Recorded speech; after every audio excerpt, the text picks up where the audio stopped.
پوریائی ولی ایرج گرائی بیان کرتے ہیں کہ 1976 کی بات ہے اور اسپورٹس کلب چیمپئن شپ کے مقابلے ہو رہے تھے۔ پہلی پوزیشن لانے والے کو نقد انعامات کے علاوہ قومی ٹیم میں شمولیت حاصل ہوتی تھی۔ ابراہیم کی تیاری اپنے اوج پر تھی، اس کا میچ دیکھنے والا فوراً اس بات کی تائید کر دیتا تھا۔ سارے کوچ کہہ رہے تھے کہ اس سال 74 کلو گرام کے وزن کے گروپ میں ابراہیم کا کوئی حریف نہیں ہے۔ مقابلے شروع ہو گئے اور یکے بعد دیگرے ابراہیم نے کشتی بازوں کو گرانا شروع کر دیا۔ 4 میچ لڑنے کے بعد ابراہیم سیمی فائنل میں پہنچ گیا۔ ابراہیم کافی پوائنٹ کی برتری سے میچ جیت جاتا تھا۔ میں نے اپنے دوستوں سے کہا کہ یقین کرو اس سال ہمارے کلب سے ایک جوان ابراہیم نیشنل ٹیم میں جگہ بنا لے گا۔ سیمی فائنل میں ایک جانے مانے اور مشہور کشتی باز کو شکست فاش دے کر بڑی مضبوطی سے فائنل میں پہنچ گیا۔ اس کا آخری حریف مسٹر محمود تھا جو اسی سال بین الاقوامی آرمی چیمپئن شپ میں بھی چیمپئن بن گیا تھا۔ فائنل میچ شروع ہونے سے پہلے میں پویلین میں ابراہیم کے پاس گیا اور کہا، میں نے تمہارے حریف کے میچ دیکھے ہیں، یہ بہت کمزور ہے۔ ابراہیم جان، خدا کے لیے ذرا دھیان سے کھیلنا اور اچھی طرح کشتی لڑنا، مجھے یقین ہے کہ اس سال تم نیشنل ٹیم کے لیے منتخب ہو جاؤ گے۔ ابراہیم کا کوچ اسے ضروری ہدایات دے رہا تھا اور ابراہیم اپنے جوتے کے فیتے باندھ رہا تھا اور پھر یہ دونوں لوگ میٹ کی طرف چلے گئے۔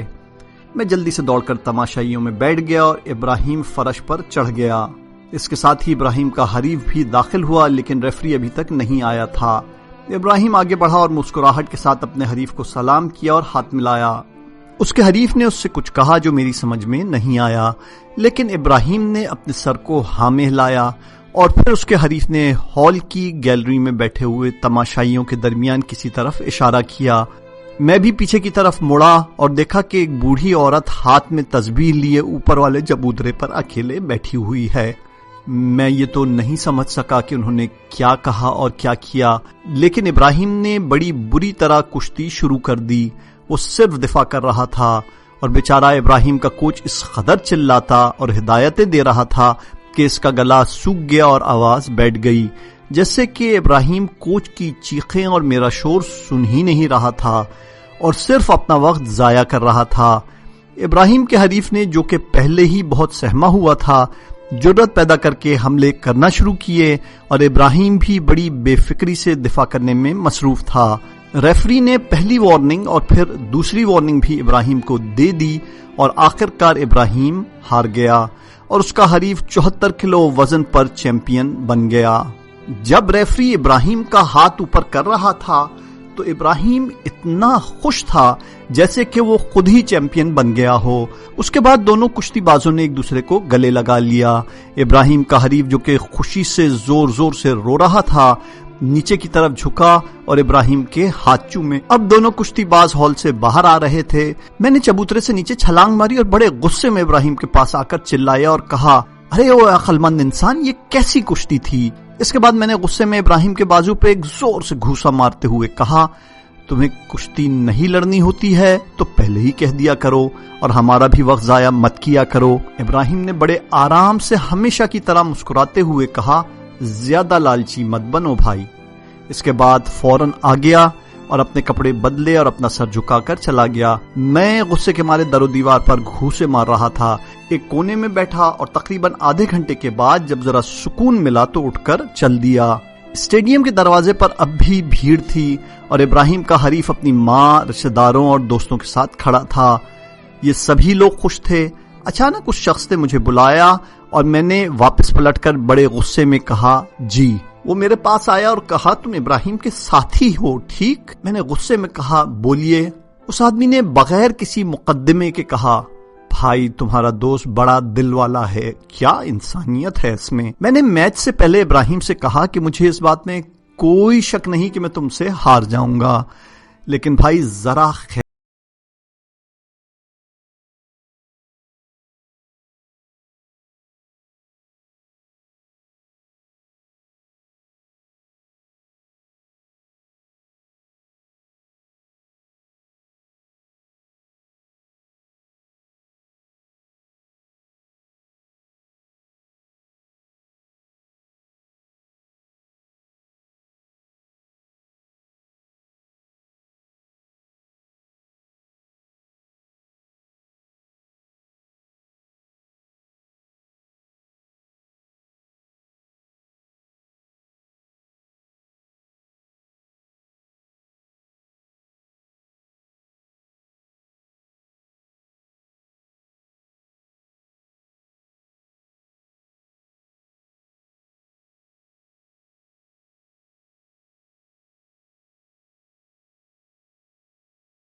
عبادت ہوگی، لیکن اگر تمہاری نیت اس کے علاوہ کچھ اور ہوگی تو تم نقصان اٹھاؤ گے۔ ہم لوگ فیلڈ میں فٹ بال کھیلنے میں مصروف تھے۔ اچانک میں نے ابراہیم کو پویلین کے کنارے پر کھڑے دیکھا، دوڑ کر اس کے پاس گیا، سلام کیا اور خوش ہو کر کہا، ارے واہ، تم اور یہاں؟ اس کے ہاتھ میں ایک میگزین تھی، اسے اوپر اٹھا کر کہا، تمہاری فوٹو اس میں چھپی ہے۔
کندھے پر رسی ڈال کر دکانداروں کا سامان لاتا اور لے جاتا تھا۔ ایک دن میں نے اس سے پوچھا، آپ کا نام کیا ہے؟ اس نے کہا، آپ مجھے ید اللہ کہہ سکتے ہیں۔ کچھ عرصے بعد میرا ایک دوست ہماری دکان پر آیا ہوا تھا تو اس نے انہیں دیکھتے ہی تعجب سے کہا، تم اس آدمی کو جانتے ہو؟ میں نے کہا، نہیں تو کیوں، کیا بات ہے؟ اس نے کہا یہ والی بال اور کشتی کا چیمپئن ہے، بہت ہی پرہیزگار آدمی ہے، یہ اپنے نفس کو شکست دینے کے لیے ایسا کام کرتا ہے۔ یہ بھی تمہیں بتا دوں کہ یہ نہایت ہی عظیم انسان ہے۔ اس ماجرے کے بعد پھر میں نے انہیں کبھی اس مارکیٹ میں نہیں دیکھا۔ اس دوست کی گفتگو سے میں سوچ میں ڈوب گیا، کیونکہ یہ کہانی میرے لیے کافی عجیب و غریب تھی۔ اپنے نفس کے ساتھ اس طرح لڑنا عقل سے میل نہیں کھاتی۔ کچھ عرصے بعد میں نے اپنے ایک پرانے دوست کو دیکھا، ہم لوگ ابراہیم ہی کے بارے میں گفتگو کر رہے تھے۔ اس نے کہا کہ انقلاب سے پہلے کی بات ہے کہ ایک دن ظہر کے وقت ابراہیم صاحب ہمیں بلانے آئے اور مجھے اور بھائی اور 2 اور لوگوں کو ریسٹورانٹ پر لے گئے۔ اب بہترین کھانے، کباب، سلاد، کولڈ ڈرنک وغیرہ منگوائی۔ ہمیں بہت مزہ آیا کیونکہ اس سے پہلے ہم نے کبھی ایسا کھانا نہیں کھایا تھا۔ ابراہیم صاحب نے کہا کھانا کیسا تھا؟ میں نے کہا بہت مزیدار، خدا آپ کو سلامت رکھے۔ اس نے کہا صبح سے لے کر ابھی تک میں مارکیٹ میں 2 دکانداروں کا